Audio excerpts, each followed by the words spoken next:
What's going on, guys? Welcome back to Pure EVil MMA. I'm your host, as always, here on Pure EVil MMA. Make sure to subscribe down below here on iTunes, Podbean, Stitcher, Spotify, Pod-O-Matic, wherever you're watching, wherever you're tuning in. I don't know if some of you guys expected this, but Chael Sonnen, reported by MMA Latest, Chael Sonnen left his gloves in the cage Friday night at Bellator 222 and announced his retirement from MMA. The American gangster fought the highest level competitors in both the UFC and Bellator, which is true. I mean, I know there's so many people out there that are going to cast hate on Chael Sonnen, man, but he is one of the best to ever hype. Like, before there was Conor McGregor, for those of you guys out there that are new to the sport, new to the UFC, Bellator, MMA, and period, and you're used to Conor McGregor, used to Mike Perry, used to Kobe Covington, Chael Sonnen was the original guy to do any of that. And now you might look back at it now and be like, oh, it's kind of corny what he was saying. Go look back with a fresh pair of eyes, though. Before there was a Conor McGregor, before there was any of these types. I mean, Conor McGregor's the guy who did it best, but Chael laid the blueprint down. And I know there's a lot of people out there that will also say, well, we've kind of followed up on the whole wrestling WWF, WWE thing. Yeah, but this is not written. This is not fake. And he did it such in a manner where it was just like so believable. Go back and watch him versus Anderson Silva in the press conferences. I'll never forget that. That got so many people so hyped. A lot of people didn't know who Chael was until that moment if they were new to the sport. And Chael hyped it up so much. Even went into that fight, almost beat Chael Sonnen. You almost beat Anderson Silva. And Anderson Silva, if you guys remember, defended the title 16 times. I forgot how many times he defended up until the point with Chael, but in the last seconds of that fight, Chael Sonnen ended up tapping, which was a little weird to hear Joe Rogan go back on commentary with it. And even Chael reminisces about it, saying that the choke wasn't really deep in for him to really tap. But he's been there before. He mentally gave up, which is something that he struggles with a lot. Something I talked to a lot of fighters about ever since starting Pure EVil MMA. The mentality of being an MMA fighter, dealing with, if you get caught a couple of times or you get caught in a choke by a guy that you already know is a submission specialist or can pull, like Anderson Silva, guys. Come on. If you don't know who Anderson Silva is, do your research. The fight can be going steady the whole time. 15 minutes, 20 minutes. But at any second, he can pull something out the hat. Go read. There's a book actually written, all the guys that fought Anderson Silva between Forrest Griffin, even Damien Maia. That was awful. Don't watch the Damien Maia fight. But everyone that's fought Anderson Silva, that's kind of faced that, where he pulls a rabbit out the hat and just sparks you in just a hot second. Go back and watch the Vitor Belfort fight with Anderson Silva. There's so many amazing moments, which is why Anderson Silva needs to be on the Mount Rushmore of mixed martial arts. But this is a sad headline here today, guys. Fedor just signed a multi-fight deal with Bellator, and Chael Sonnen's leaving. It's a little sad. Well, before I get ahead of myself, like I just said, you just heard me here. Fedor Emelianenko, whether you want to believe it, whether you want to hear it, whether you don't want to hear it, Fedor Emelianenko signed a multi-fight deal with Bellator, which is supposed to be his last hurrah. And we've heard this before. I mean, he's come out of retirement in the past and came back, had a really tough fight against Fabio Maldonado, where went to little issue there.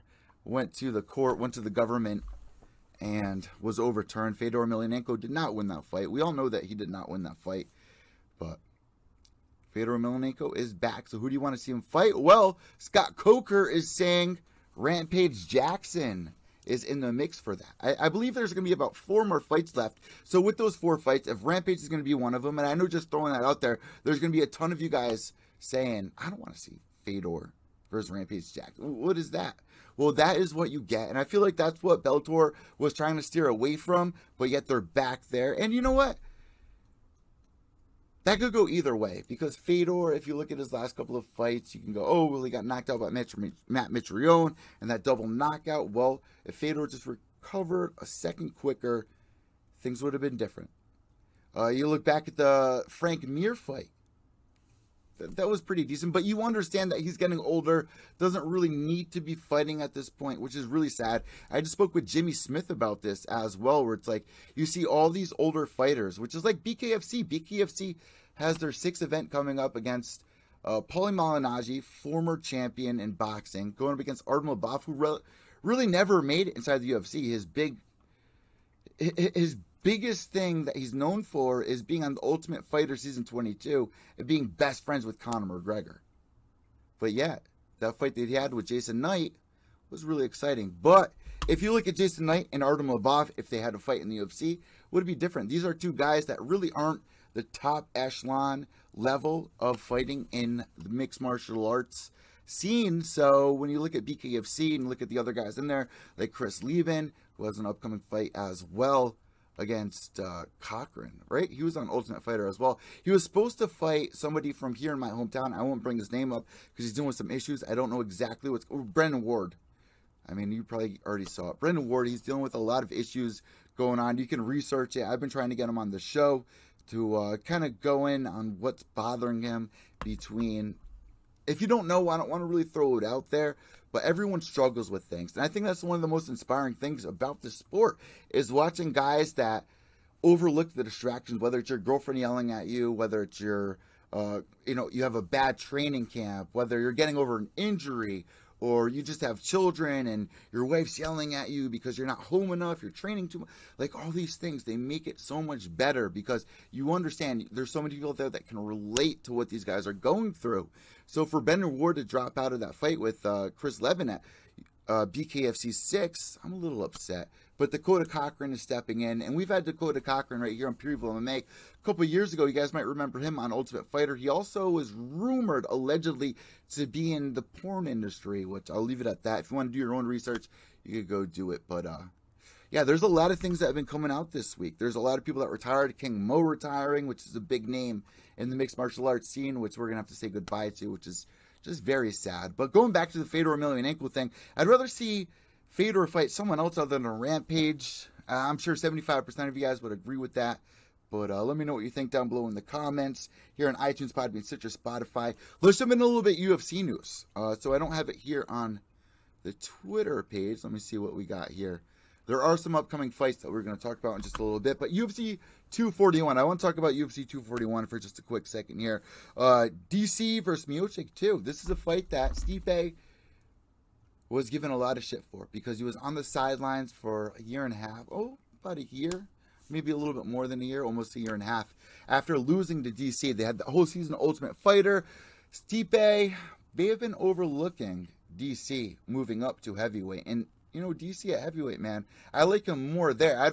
I really think that John Jones would beat DC at heavyweight, which is why when John Bones said that he wanted to fight Brock Lesnar at heavyweight, but doesn't want to fight DC, what does that tell you? It has an awful lot to say there. Sergio Showtime Pettis versus Nate Diaz. Did you guys hear me on that? Nate Diaz is going to be fighting Showtime Pettis.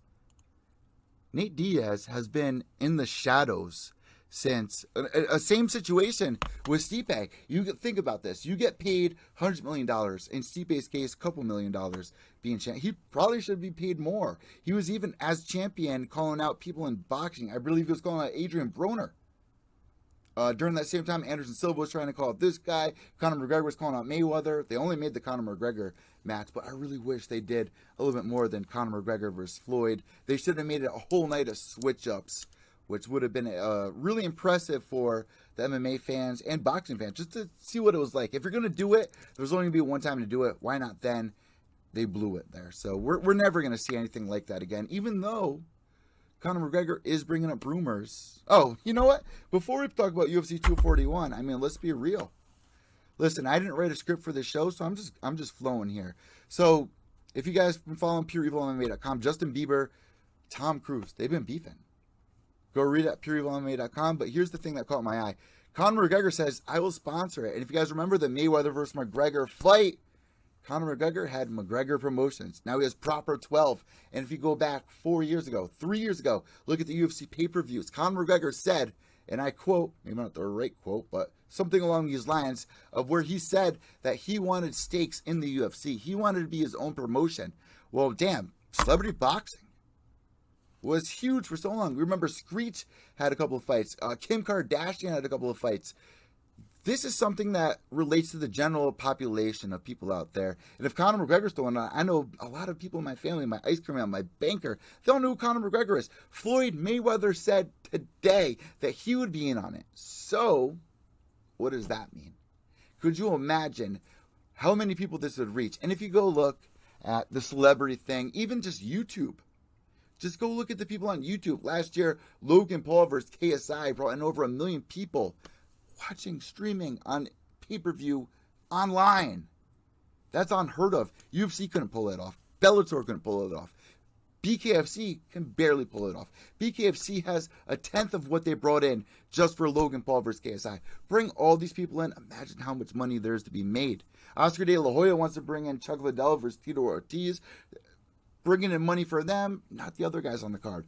Bring in everybody. Could you imagine how much money could be made if you had a celebrity boxing with also professional fighters switching over from UFC, MMA, whether in the UFC or Bellator, and boxing, which is another thing Scott Coker bringing up, Bellator versus UFC. And this is something I've heard backstage at Mohegan. I've heard it backstage at plenty of places, whether it came to Bellator, whether it came to UFC, where these fighters, including Bader, who just won the heavyweight Grand Prix over at Bellator, who's not even a heavyweight, he was saying, well, I would love to run it back against John Jones.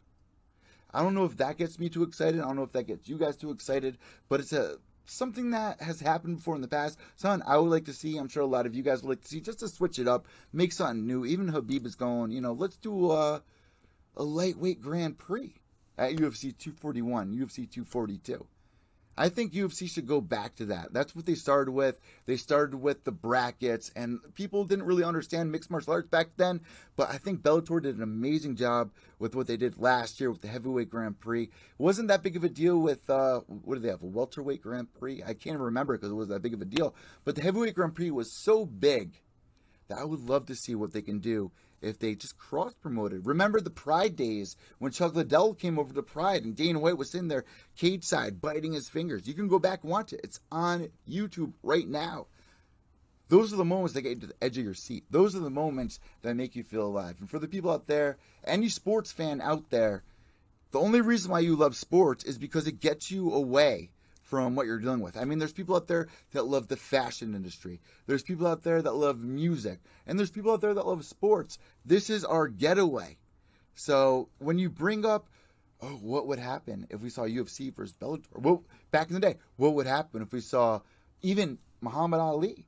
Muhammad Ali was the first guy to ever do it with mixing with, I don't want to say professional wrestling, but like WWF kind of wrestling and boxing. People were interested to see that. Didn't draw that much back then, but right now, I think right now is a really exciting time, and this year has been crazy because we don't have the headlining stars like Ronda Rousey. I mean, John Jones is back. Brock Lesnar is coming back. Conor McGregor, gone, in the shadows, even though Coach K did say this week on Ariel Helwani's show that if he did have a gun to his head, check this out, I thought this was a crazy headline, and let me see if I can find it here somewhere, which I will be posting on pureevilmma.com. He said if he had a gun to his head and he had to make a bet, he thinks that Conor McGregor would be fighting Nate Diaz next for the trilogy, which we all know is going to happen at some point, but do we really want to see that happen next? Listen, Conor McGregor's in such a tight spot, and I look at this one of two ways. I look at it my way, but let me show the people out there what I'm seeing first before I tell you what you're seeing, which you already know what you're seeing. Conor McGregor, one of the best to ever do it. Look behind me. See that poster on the wall? UFC 205. Madison Square Garden. UFC, MMA wasn't legal. Unless you were an amateur, it wasn't legal in New York. Conor McGregor goes there after beating Jose Aldo in 13 seconds. One of the best nights ever for UFC pay-per-view history. Still one of the top leaders in pay-per-view all-time scores for Payday. Conor McGregor going to UFC 205 versus Eddie Alvarez, moving up a weight class, doing what he did to him, knocking him down 3 times. In kickboxing, if you knock a guy down 3 times, the fight's over. Conor McGregor knocked him down 4 times. Stunted on Eddie Alvarez. His speed was so quick. His accuracy was on point. I was so excited to see what was happening next. But he took a detour, went over to boxing, fought the best in the world. 0-0 record. Conor McGregor, 0-0 record going to fight the best in the world and Floyd Mayweather. Now, I was even at the press conference in Brooklyn at the Barclays Center. You guys might have thought it was a little bit cringy. However, just being there, feeling the energy and everything that was going on. You can say whatever you want about Dougie Fresh or like the pre-show or how Conor was 2 hours late. Let me tell you something. Coming from Connecticut to Brooklyn, it's a 90-minute drive. That day took me almost 4 hours. 4 hours going to Brooklyn. It was a nightmare. It was a fucking nightmare. So you guys could say that Conor McGregor, he shows up late to kind of stunt on everybody. Be like, oh, I'm more important than you. But man, go to New York. Drive around New York. People can complain about LA. You don't know what it's like in New York. It's fucking brutal, especially over in Brooklyn. Conor McGregor's in town. Floyd Mayweather. I can't even tell you how crazy that was. But let me get right to the point. Conor McGregor detours from the UFC, from fighting inside the octagon, going to boxing. Now, there's people out there that are like, oh, well, Conor McGregor's starting to box. Bullshit. He has an 0-0 record. He might as well have been a high school boxer. It means jack shit. You're fighting the best in the world. Canelo Alvarez can't get by him. Manny Pacquiao can't get by Floyd Mayweather. But here's the thing that made it exciting is because we didn't ever think we were going to see it. Even when that rumor was brought up, we were all going, this isn't going to happen. All the big names in mixed martial arts, Ariel Helwani, Luke Thomas, Chuck, everyone. Minino. Everyone said, this is just a joke, move on. If this happens, then we really did change realities. Like, this isn't fucking real. But it happened. And it brought in so many people between my ice cream man, my banker. I say this all the time. But then he lost that fight. And I'll say this. Beginning of that fight, what was it? He got knocked out, TKO. Not knocked out. He got a TKO in the 6th, 7th round against Floyd Mayweather. Go rewatch those first couple of rounds. Nate Diaz can say whatever he wants. The boxing critics can say whatever they want. Floyd was getting pieced up. He ate a huge uppercut by Conor McGregor. Now, iHeartRadio the following day, iHeartRadio, which I have right here on my remote, there's a button for iHeartRadio. iHeartRadio reached out to me, asking me to come on and give my take on what I thought about Maymac. I said, listen, you want to see what all the hype about Conor McGregor is? Buy a UFC pay-per-view. You do not want to see him in the boxing ring. They all argued with me. All the hosts on the show said, no, that was exciting. We loved it. Well, no, you loved it because you haven't seen Conor McGregor do his thing at what he's good at. Go see what he did to Jose Aldo in 13 seconds. Go see what he did to Dustin Diamond, who is now challenging world champions. Go see what he did to Max Holloway, the featherweight champion. Chad Mendes, UFC 189, one of the best pay-per-views of all time. The co-main event before that was Robbie Lawler versus Roy McDonald, one of the best fights of all time in UFC history, going into the main event. We had Sinead O'Connor sing out Conor McGregor, and you had Aaron Lewis sing out Chad Mini Monday Mendes. And if you guys don't know who Aaron Lewis is, then you may have never heard of the band called Stained. I would actually like to see UFC do more of that. There are people out there that go, I don't want to see the UFC do the WWE thing. It wasn't WWE. This felt so special, so important because it was special. It was important. And having that brings more people to watch the pay-per-views. Look where the pay-per-view model is right now. We have ESPN Plus that we're watching most of our events on. ESPN, DAZN, D-A-Z-N, Flow Combat. I mean, all these different programs where you have to buy a $10 subscription. Flow Combat, I believe, is $20 now. It's crazy. Bring something different to the table. Bring something like that back. But let me not get distracted. Conor McGregor loses this fight to Floyd Mayweather, which everybody on planet Earth knows. My little sister even made the prediction that Floyd was going to beat Conor McGregor, which I hid under my covers for a couple days. I'm not going to lie. But listen, Conor comes back. He fights Khabib. Khabib has never lost at lightweight in his entire life. He's fought bears as a little kid. He would wrestle bears. He's taken out some of the best names inside the division. And we've seen that. Go look back at his record. He has the lead for most takedowns in UFC history, at least in the lightweight division. Front Page MMA, at Front Page MMA. Khabib Nurmagomedov has suggested his lightweight mini Grand Prix at UFC 242 with Tony Ferguson. And let me say my own thing. Tony Ferguson coming off the win against Cowboy. Oh shit, Tony Ferguson versus Justin Gaethje. Could you guys even picture that? The winner to fight Poirier or Khabib. Could you just imagine that? That's money written all over it. Who would not pay $70 for that? Who would not pay $70 for that? So Conor McGregor, let me get back to it because everyone's writing Conor off at this point. I don't want to see Conor McGregor fight Nate Diaz moving forward. At least next. I don't even want to see him fight Khabib next. I guess you can throw Dustin the Diamond. You can throw out Max Holloway rematch. But at the same time, it's hard because he's coming off the loss to Khabib. And people are looking at it like he's coming off 2 losses.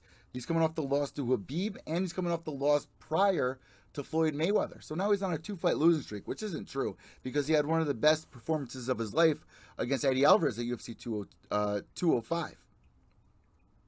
I think Conor should ease back into it. I don't think he should jump back to a rematch against Nate right now because honestly, how many of you out there, give me a thumbs up if you think that Nate won that rematch? Even Nate goes on it to think that he won that. I thought it was close. I did score it for Conor McGregor. However, it's going to be a really tough fight. Conor McGregor moving up in a weight class. People don't understand. The special thing about Conor McGregor, he beat the best in the world. Shows you 10 years undefeated. Going from the WEC to the UFC. 10 years. No one's ever beat him. Chad Mendes got knocked out by him with a flying knee. Conor McGregor moving up, challenging himself. Seeing what he was able to do against Eddie Alvarez. Challenging himself after that against Floyd Mayweather, which he did lose. Challenging himself again against Khabib, which he did lose. He's challenging himself. He's stepping outside of his element, outside of his comfort zone. How many fighters in the UFC, MMA in general, cut as much weight as they can, where you see them show up to weigh-in day looking like Skeletor. Looking like, I don't want to say anything racist or anything like that, but looking like, just not looking good. Not looking good at all. And even Conor at 145 did not look good there. And you even saw Coach K say, I don't want to see Conor cut to 145 ever again. People have written Conor McGregor off because he went through those 2 losses. I don't want to see him come back, fight the best of the best there is. Even though I think Conor is the best of the best. But he's that, what do they do in boxing? They give you a little heater match. They give you a warm-up. Look what just happened with Fury. June 15th, a couple days ago. Put on a clinic against a guy you may not know his name, but after the loss that he just had, not against Adrian Broner. Who was it against?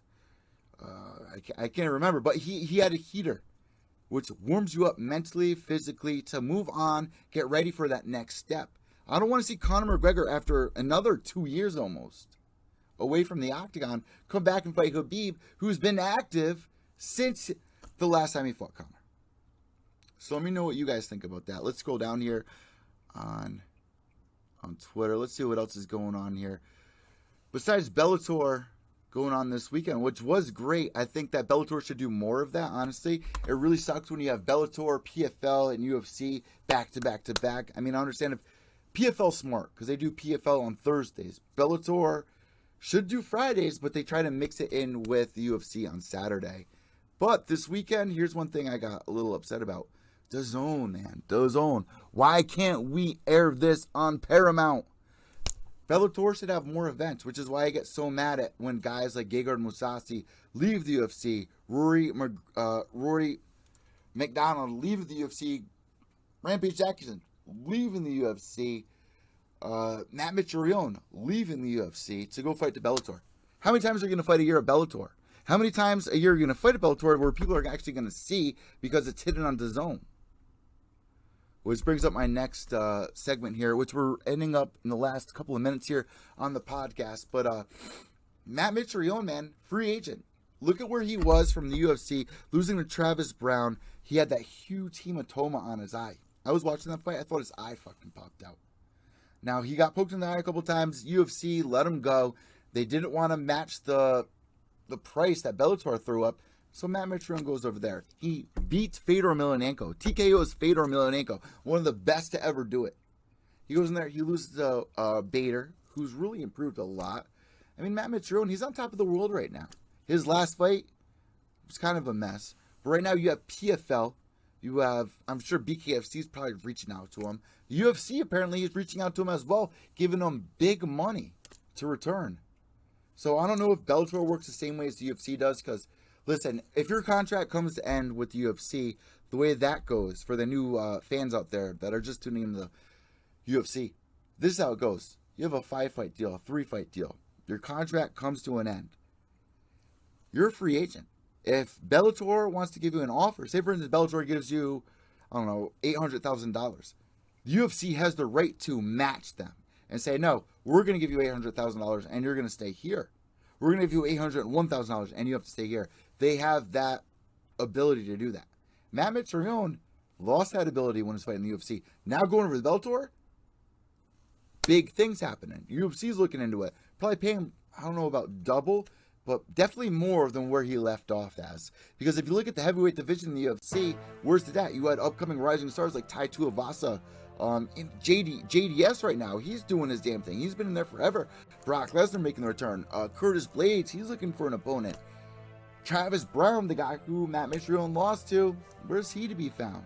He's hanging out with Ronda Rousey somewhere, walking around in his little thong. I mean, we need more faces back in the heavyweight division. I wouldn't mind seeing even Ryan Bader. I wouldn't mind seeing Ryan Bader, which is why I think it would be really smart for the UFC and Bellator to do their own separate heavyweight Grand Prix. Like, don't involve the champion, which right now is DC, the double champ, the champ. Or no, he's not the champ. Because, or is he? Because his fight with John Jones, who is a light heavyweight, got busted after he beat DC. So is DC still considered the heavyweight, the light heavyweight champion? I don't know. But they should do like a world MMA champion belt Grand Prix, like Khabib's bringing up. I think that would be great. Let me know what you guys think. This is a shorter episode. We're reaching the 40-minute mark, and I'm going to be breaking down the upcoming MMA cards of this weekend between UFC, Bellator, PFL, BKFC 6 coming up.